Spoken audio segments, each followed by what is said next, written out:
shocking many members within his own party. So why did the president side with the Democrats over the GOP? Here to weigh in now is the director of the Office of Management and Budget, Mick Mulvaney, who joins us from a couch on the north lawn of the White House. I thought you were in studio. My bad. Okay. I apologize. No, they took my sofa. It was right there. So. I know. It's so wrong.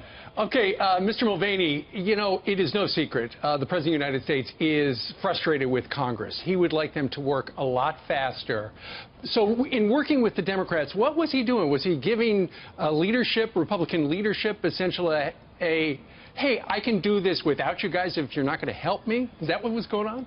I think you could read a bunch of different things into it. I think at the very highest level, the very first thing he was thinking was, look, we have things to do. We've got a hurricane still in Texas. Let's not forget about what happened in Houston. We've got a hurricane getting ready to hit Florida. And right after we deal with that, we want to deal with tax reform. It is and has been and remains the president's top domestic priority, and he wanted to clear the decks so that we could deal with those three things, those two emergencies and tax reform. And to the extent he was able to sort of move those issues off to December, I think that was a great idea. I know you said that the president has been disappointed in Paul Ryan and the GOP leadership. Last night when those two had dinner, I know you were there for a short time of that dinner. What was it like when they both came face to face for the first time after he sided with the Democrats and not Paul Ryan? Yeah, it's fine, and that's what I'm always surprised when I read in the media how much everybody hates everybody in this town, how everybody backbites and fights. And Paul came over and had a nice chat with the president. I was only there for about 5 or 10 minutes, but listen, the president of the United States is going to work with the Speaker of the House of Representatives, but he's also going to work with the folks in the Senate, including Chuck Schumer. Keep in mind, most of what we want to do as part of this administration is going to require 60 votes in the Senate. It requires the president to work with everyone, and he can do that. So the dinner was fine. The gentlemen got along great, and we look forward to continuing to push tax reform on the Hill now that Congress is back here full time. You make it harder for Democrats to walk away when they say, well, the president doesn't want to reach out. Now he's got hardcore proof that he did. But you also have to be frustrated by the fact is the president wants tax reform and the budget done. But there's not even going to be, they're not going to even take up tax reform to the end of the month after taking off all of August. Is that where the frustration is?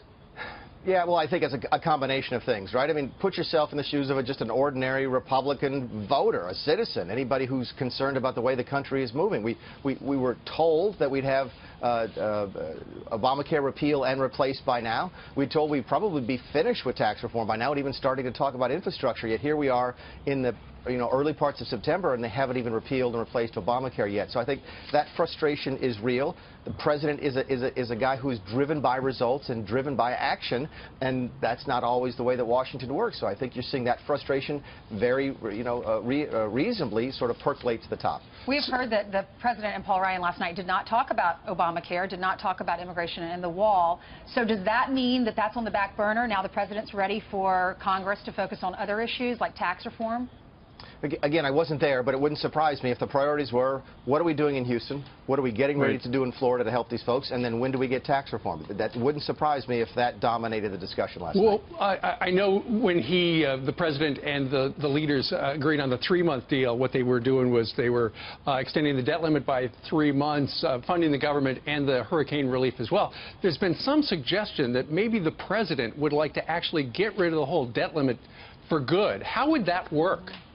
I talked about that a little bit last night. I don't think we understand how it would work. I think this is what's driving that discussion. In fact, we did talk about this. How do we depoliticize it? How do we make it so that it's not sort of this precipice, this cliff every couple of months or years? How do you make it to where it's more of an ordinary course of business and is not yet just another divergent sort of leverage point in the process of Washington, D.C.? How do we de-emphasize the politics? And, by the way, let's look at it from this perspective. What did the president do in addition to clearing the decks by cutting this deal with the Democrats earlier this week?